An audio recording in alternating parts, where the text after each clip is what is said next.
the geography of our communities. Hi there.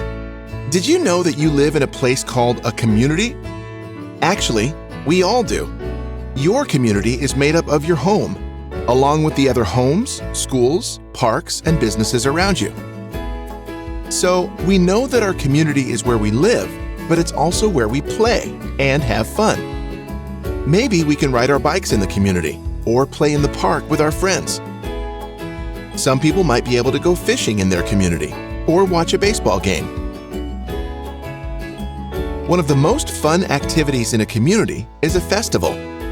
Festivals are where the community comes together to have fun, eat food, watch entertainment, and have a celebration together. Have you ever been to a street festival? People also work in a community. Maybe they work in a nearby restaurant or in a neighborhood store. Your teacher also works in your community. As you may have already figured out, it takes a lot of people with a lot of skills to make up a community. In a community, people also help each other out. For example, people sometimes collect extra food and clothes to give to others who don't have enough. So, communities are where we all live, work, have fun, and help each other. These are things that many communities have in common with each other. There are also things about communities that make them different from each other. One of the easiest ways to see how different communities can be is by looking at their size. The largest communities are cities. New York City is a good example because it is the largest city in the United States, with about 8 million people living there. Some other large cities in the U.S. are Los Angeles, Chicago, and Houston, Texas. Cities are also called urban areas. As you can see, urban areas have a lot of tall buildings that are close together.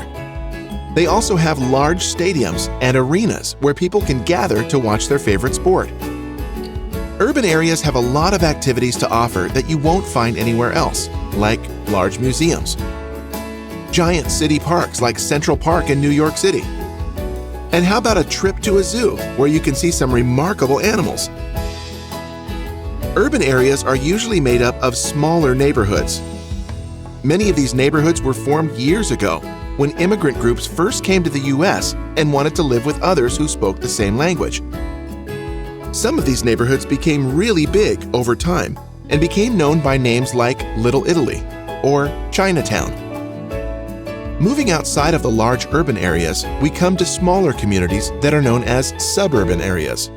Suburban areas are smaller in size and are also more spread out than urban areas because fewer people live here than in cities. You can see that the houses, stores, schools, and parks are farther apart than they are in urban areas. Suburban areas are less crowded, so there are fewer people walking on sidewalks and fewer cars driving around. People can usually find all the stores they need nearby, many of them in shopping malls. The last kind of community is called rural, and this type is located even farther out from the suburban neighborhoods. Rural areas are where we can find farms, ranches, and wide open land.